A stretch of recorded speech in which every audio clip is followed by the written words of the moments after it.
Hello students, इस video में हम क्वेश्चन नंबर 7, 8 और 9 का सोल्यूशन देखने वाले हैं। आइए देखते हैं क्वेश्चन 7। तो x issued 1,12% debentures of 100 each at a discount of 10%। तो 100 रुपीज़ के डिबेंचर है, 10% डिस्काउंट है, तो इशू प्राइस हुआ 90 rupees. Payable in full on application 31 मई को। Application were received for 1,20,000।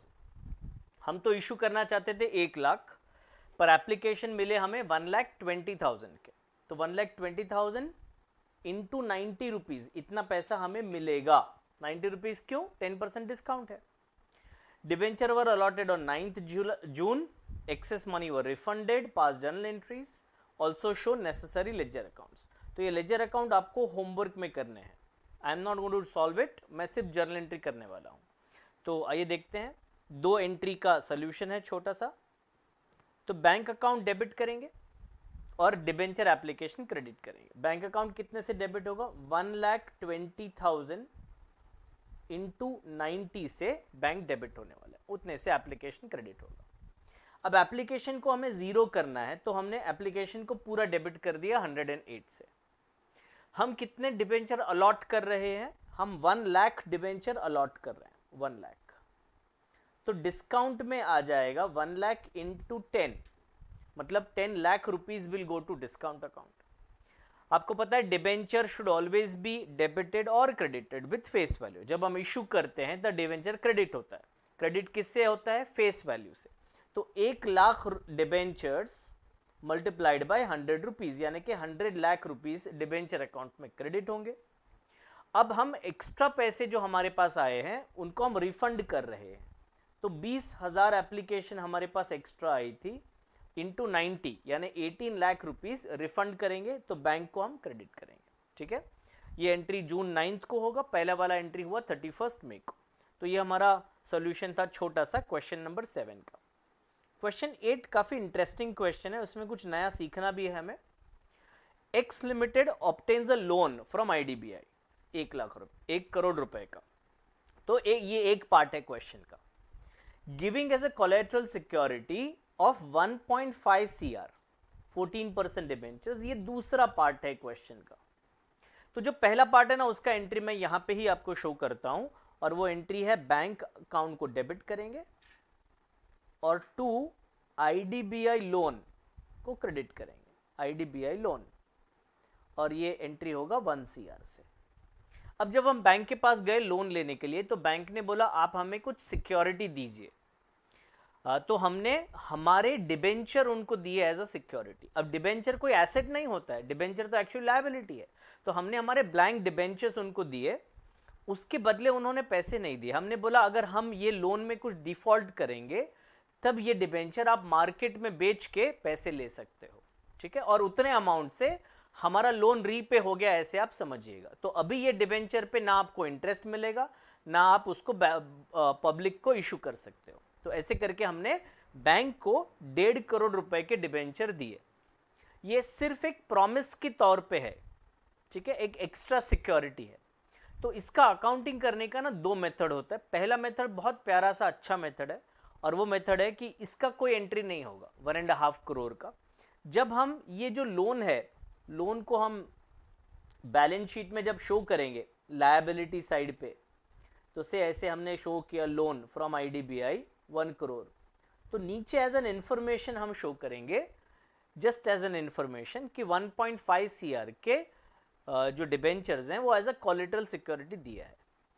X limited ये डिबेंचर पे कोई इंटरेस्ट नहीं पे करेगा। हाँ, जो 1 करोड़ का लोन लिया है उस पर जरूर इंटरेस्ट पे करेगा, जो भी रेट ऑफ इंटरेस्ट डिसाइड हुआ है। तो एक्चुअली 1.5 CR का कोई एंट्री करने का जरूरत नहीं है। That is one method that don't pass any entry. Another method is एक टेम्पररी एंट्री पास किया जाता है, और वो एंट्री है debenture suspense account debit to 14% debentures account. ये एंट्री हुआ आपका 1.5 CR।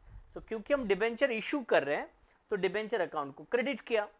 अब नॉर्मली जब डिबेंचर इशू करते हैं तो सामने पैसे मिलते हैं ना, पर पैसे तो मिल नहीं रहे यहाँ पे।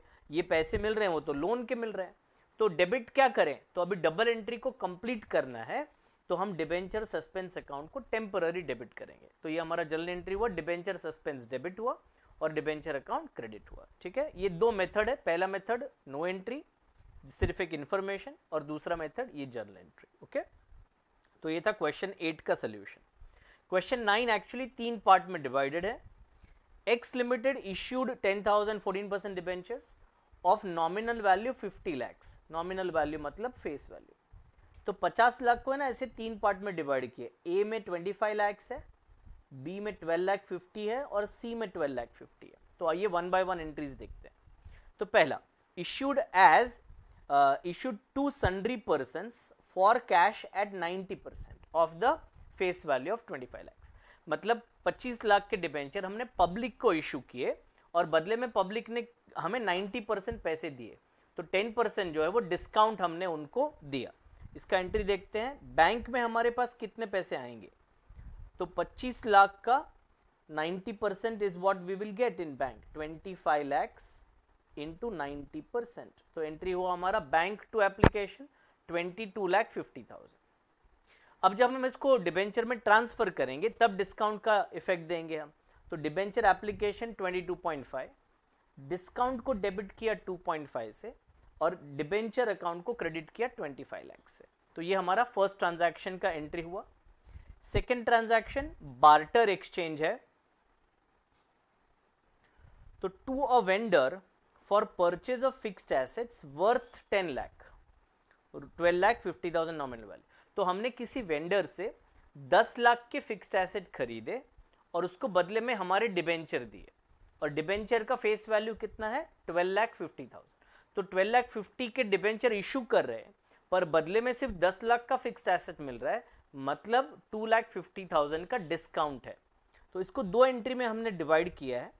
पहला एंट्री है फिक्स्ड एसेट्स परचेज करने का, तो इसका एंट्री हुआ फिक्स्ड एसेट्स डेबिट हुआ, वेंडर क्रेडिट हुआ। वेंडर मतलब जो सेलर है वो, तो fixed assets debit, vendor credit 10 lakh रुपए से। अब वो वेंडर को क्या हम पैसे दे रहे हैं, कैश दे रहे हैं, नहीं दे रहे, हम उसको डिबेंचर दे रहे हैं बदले में। तो वेंडर को डेबिट किया 10 लाख। कितने रुपए के डिबेंचर हमने दिए, 12,50,000 के डिबेंचर दिए। तो जो बैलेंसिंग फिगर है 2,50,000 वो हो गया discount on issue of debentures. Okay, तो vendor debit 10 lakh, discount debit 10 lakh और डिबेंचर्स क्रेडिट 12,50,000। थर्ड ट्रांजैक्शन जो है that is similar to the earlier question, question number 8। देखते हैं क्या। तो रिमेनिंग 12,50,000 के debenture issued to the banker as a collateral security for a loan of ₹10 lakh. तो हमने बैंक से 10 लाख का लोन लिया और बदले में बैंक को 12,50,000 के डिबेंचर दिए एज अ कोलेटरल सिक्योरिटी। तो हम इसका एंट्री करेंगे, पहला एंट्री ही करेंगे which is bank debit to bank loan credit. Debenture issue करने का कोई एंट्री हम नहीं करेंगे। तो जो पहला मेथड है वो फॉलो करेंगे कि बैलेंस शीट में जहां डिबेंचर होगा उधर ब्रैकेट में हम इंफॉर्मेशन लिख देंगे कि 12.5 लाख रुपए के debenture as a collateral security हमने इशू किए हैं। ठीक है, तो ये था हमारा solution of question number 7, 8 and 9। इसके बाद के वीडियो में रिमेनिंग 3 क्वेश्चंस का सोल्यूशन होगा, that is question number 10, 11 and 12। Thank you.